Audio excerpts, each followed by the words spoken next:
Blends in Illustrator are fun to make, and they can be quite hypnotic actually because the results that you can get are endless. A blend is simply when you have two or more objects and they merge or morph into one another. This entails the shapes and also the colors. To give you a quick demonstration, follow along with me and grab this line tool. Right? So this is our line segment tool, and I'm going to simply draw a line going like this. With this guy still selected, let's go over to our stroke weight and increase it to 10 points. Also, let's change the color to orange. Now let's grab the other tool that lives in here, the arc tool, and we'll go over here and we'll create an arc like so. Alright, something like this. And we'll change the color of this one to purple. So now as you see here, I'm going to grab my selection tool and I'm going to drag select until I get both of them selected. And here's the magic. Hold on to something. We're going to go to Object, Blend, Make. Awesome! Now the cool thing about this is we can always go back to the Object menu, Blend, Blend Options, and we can increase or decrease the number of steps by going to where it says Spacing. So we can choose Specified Steps, and I'll enter 40. Hit OK, and now we have more shapes and more colors. What else can I do with this guy? Well, our direct selection tool is going to really come in handy. We can take the direct selection tool and we can click on a point here, and since this is a curve, I can go ahead and completely change what I have here.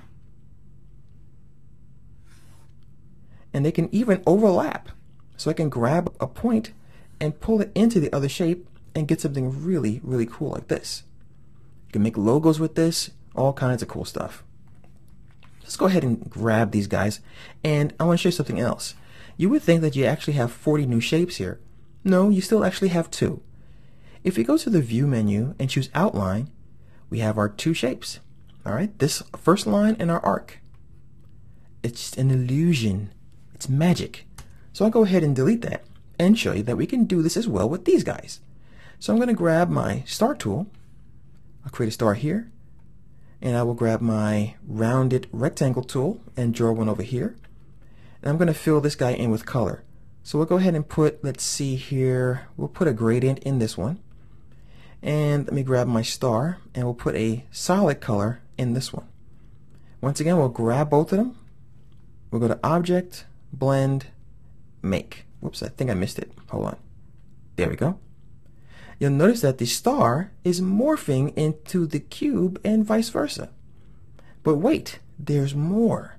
I'm going to undo this, and we're going to really up the ante. We're going to add another shape in the middle, and I'm going to show you a different tool that we can use to create this effect. So I'm going to put another shape right there, and we'll give this a different color. Let's think. We have some yellows already. We'll go ahead and give this one, I guess, a greenish color. All right. Now, instead of using this menu, I'm going to deselect everybody. And we're going to grab this guy. This is our blend tool. So I'm going to choose this tool. I'll click once on the star. I'll click once on this guy. And I'll click once on this guy. I know, your mind is blown right now. So we have a really awesome shape here.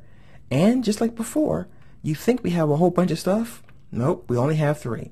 We have our 3 shapes and the blend path that we have. Don't forget, we can always use our direct selection tool to modify that. So we can grab our shape in the middle and move it around. And we can move them closer to each other and further apart. It's really cool stuff. So as you can see there, we can use the blend tool or we can use the object menu. Likewise, as we can make a blend, we can also release a blend or change how we deal with it. So I'm going to go ahead and just resize this a little bit so we can see everything. I'll go to Object, Blend, Blend Options, and you see we have spacing here. We can also change this to smooth color. And instead of getting all those different blends, we have some smooth color transitions as well. This works best when you have less shapes, of course. So let me go ahead and get rid of some of these strokes that we have here. So I'm going to go back to Object, Blend, Release to get rid of that particular effect. And I'll get rid of the strokes. And I'm going to grab just these two guys here just to show you. We'll go back to blend options and we're going to go to smooth color, and then I'm going to make that blend again. And you see the difference now? Because of the smooth color, we have a nice transition between these two shapes. So as you can see, you have a lot of options available to you. You can create blends between two objects, more than one object. You can change the amount of steps in between those blends. You can change the blend between polygonal objects and even lines. So it's a really, really cool way to work. And experiment, see what else you can blend. I've never actually blended a spiral before, so this is going to be a live experiment, and I hope it works. So this is the first time, folks. Okay. If I open a tear in the space-time continuum, do not blame me. So here we go. I'm going to increase the stroke of this one, and we'll make this one orange. And I'm going to try to blend these guys together. Oh, wow. Hey, it works. Hey, that was live. That was live, folks. So as you can see, you can blend all kinds of cool stuff. I'm really happy I tried that. Experiment as often as you can because you never know what you can come up with.